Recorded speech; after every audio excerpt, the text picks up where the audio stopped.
had the joy of talking to my college mentor, my college advisor, on probably his last week of his career. I just happened to stop by my school. I was in that neck of the woods in Chicago, and I tracked him down. There he was. We had a great chat. He's just a wonderful dude, somebody I really respect. I did a video with him at one point on my YouTube channel about the spiritual themes in The Lord of the Rings. Very talented guy.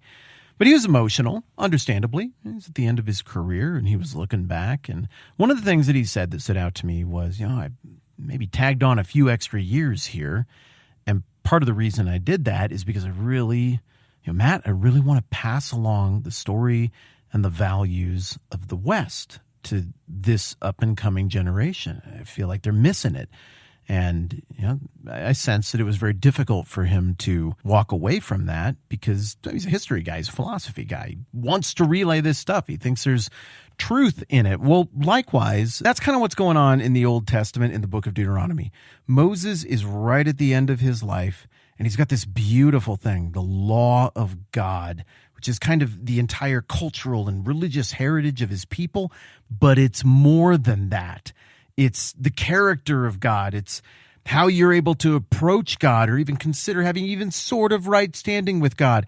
It's the promise of God to bless his chosen people if they obey or punish them if they don't obey.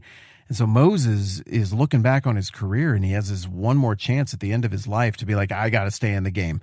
Gather around all the young people, all this new generation who might not have heard this the first time we said the law out loud. And we're going to read the law all over again because I got to make sure that they understand this and that they are able to carry it forward. That is the scene that we get in the Old Testament mouthful title book of Deuteronomy, which it's kind of a clumsy translation, but my understanding is that it's meant to mean second giving or second writing of the law. Now, the reason that you and I are talking about Deuteronomy right now, because if you just looked at your podcast app, it says Galatians. You might be like, what the heck is going on? This isn't Galatians at all. It's Deuteronomy. It's like most of the Bible apart from Galatians. Well, the Apostle Paul in Galatians chapter 3 has quoted a very key verse from Deuteronomy at the end of this second reading of the law.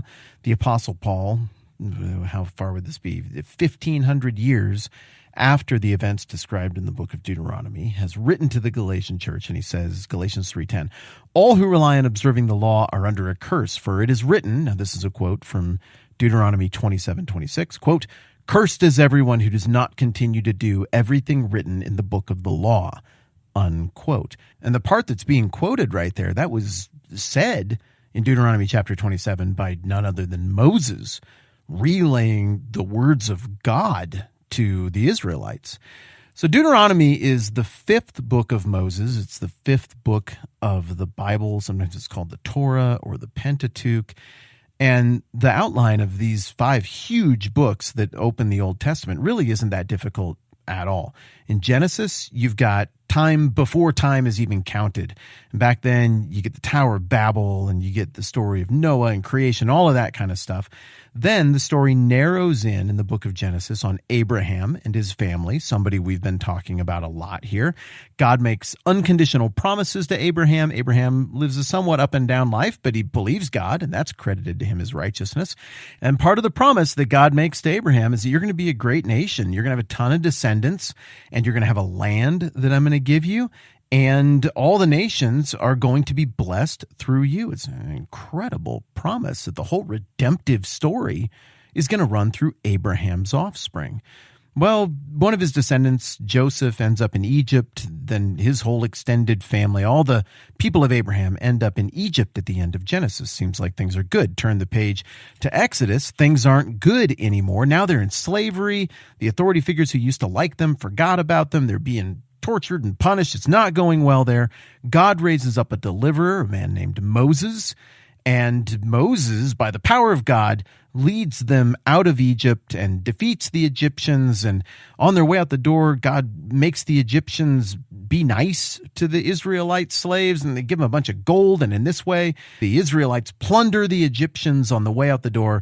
So they have money, they have provisions. So now they're out somewhere on the Sinai Peninsula with a whole bunch of gold and provisions and maybe 1 million people, who knows, former slaves, but they struggle out there. And right off the bat, they start to wobble in terms of their obedience to God, even though they've seen miracles. Moses goes up on Mount Sinai, and God reveals to him the 10 Commandments, but also a bunch more of the law of God, something we've been talking about a lot in the book of Galatians. But when Moses comes back down, he discovers that the people have taken a bunch of the gold that God gave them from the Egyptians, and they've melted it down into a golden calf, and they're worshiping it. And God is literally like right there in that cloud with Moses, and they're down below being like, yeah, but you're taking too long. So we just made another God to see like if it would do anything. It isn't doing anything, but maybe give it a minute. And of course, Moses and God are not real happy about that. And weirdly, it turns out that generation who miraculously got out of slavery and crossed on dry ground through the Red Sea, that generation never does make it into the land that God promised Abraham way back when. Instead, they wander around in the desert for 40 years. But here's another thing that's crazy about this story. God is with them the whole time, even with physical manifestations. Like there's a cloud, a dark cloud of the presence of the Lord that goes out in front of the assembly when they're moving around in this desert wandering. And eventually they make a temporary dwelling place for God, a tabernacle, like a tent that's sort of like a portable temple. And God fills it, and he's in there, and his holiness is in there. But nobody can go anywhere near that because God is so much more holy than people. I mean, God's perfect. People, clearly, they built a golden calf. People are flawed. And so the book of Exodus ends with a big problem. God dwells in their midst, but nobody can go into that tent to be anywhere near him. Turn the page to Leviticus, one of the books that people sometimes mistakenly imagine to be the boringest of the books. It's just a bunch of rules. Well, okay, yeah, you kind of have a point. It can be a tough read, but it's actually a story that just happens to have a bunch of rules in the story, because the story of Leviticus is how God uses the gift of his law to make it possible for flawed people to kind of approach him and sort of be in his presence. If he is to be their God and they are to be his chosen people, they need to have, I guess, some kind of access, but it is not easy. It's very complicated.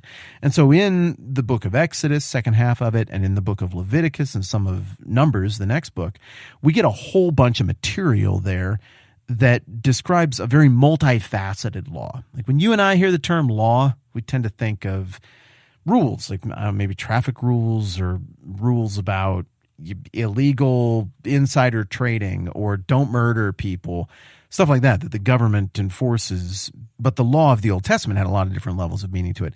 Some people divide it up into three categories, and like all the laws kind of fit into these three camps. One of the three types of law that we see is a moral law, like the kind of stuff you and I would think, like, hey, don't do this to other people, don't steal, don't kill, etc. Adultery, don't do that. Like I said, that's kind of the first one you would think of. It's kind of automatic. But additionally, there are civil laws, like governmental laws, like how to work out disputes and how to adjudicate disagreements and how to settle up with somebody if you wrong them. Stuff where maybe nobody is a criminal and they maybe haven't morally wronged someone else, but they do owe them something else. This is like the structure of society kind of laws. Now, if God's going to make a people unto himself, and he's going to be basically their king and live among them in this tent and eventually in a permanent structure, a temple, then they got to get their rules from somewhere for the practical considerations. And so much of what you get in Exodus and Leviticus that people might find tedious are actually laws that make a ton of sense for how to live in this super ancient time in that part of the world and keep a civilization together. So you got moral law, you got civil law, and then a lot of people would say that the third kind of law is ceremonial law. I think you can actually break that ceremonial law out even further and say that this idea of ceremonial law includes the clean and unclean laws, which sort of have moral implications, sort of have civil implications, and sort of have theological implications. Like this stuff's not clean and this stuff is clean. And if you're around stuff that's unclean, you can't come into the presence of God because God has set these boundaries up to remind us of his perfect cleanness and our uncleanness. It takes a lot to even get to presentable under the law, to get anywhere near God. So you got this clean and unclean thing, which some other societies might call taboo/acceptable laws. But then you've also got ceremonial laws, which is kind of like a liturgy. No, it's more than a liturgy. It's a liturgy plus all the instructions for how to do all of the religious priestly activities surrounding the religious life of the community. What you wear, where you stand, when you pray, what you do, how you preside over sacrifices. And then the third part of this ceremonial law, I think, would be the sacrificial law. How do you sacrifice the right animals the right way at the right time for the right reasons? It's complicated in the Old Testament law. It takes up quite a bit of space, and God expects people to get that right and not take it flippantly. God's attitude seems to be, hey, don't complain about these sacrifices being difficult. The one who should be getting sacrificed is you, but this is a way to stay the righteous and just wrath of God, and this is what we're going to do right now, and you're going to do it right. And if you do it right, you will be blessed. And if you don't do it right, you will be punished. You will be cursed. So you get this multifaceted law that covers obvious stuff like basic morality, covers almost as obvious stuff like how to run a civilization, then covers maybe less immediately obvious and maybe sometimes very foreign seeming stuff like how do you do the religious life of the community, whether that has to do with clean and unclean rules, or whether that has to do with how you carry out the sacrifices properly and which ones you do and when you do them. There's a lot to this law. It is complicated. It takes some thinking and attentiveness, and it takes good leadership in order for even one individual, let alone an entire people group, to get this right before God. But the theme of all of the law is God is holy and you are not. And God in his mercy is providing this as a way to allow imperfect beings, people, to approach him in any way. Well, by the time you get to the end of Leviticus, the conundrum is solved. There's enough that's been revealed about the law for Moses to know how to approach God in certain ways and at certain times, and how people in the future are going to know how to do that as well. So that gets us up through the end of the first 3 books of the Bible as we're trying to frame up and make sense of Deuteronomy and why it is that Paul would be quoting from it here and what that would mean to the original audience. Well, I, for one, am pretty pleased with how far we got today. My goal was to take 2 days to do a quick rundown of the entire Pentateuch, the first 5 books of the Old Testament, in order to understand why Paul is quoting from Deuteronomy and what all the layers of meaning might be there back over in Galatians. And we got more than halfway, 60% of the way done through the Pentateuch. That's pretty good. We'll hit Numbers and Deuteronomy mañana, and I think we're going to have a lovely time. Thanks so much for hanging out with me. More on this tomorrow. I'm Matt. This is the 10-Minute Bible Hour podcast. Let's do this again soon.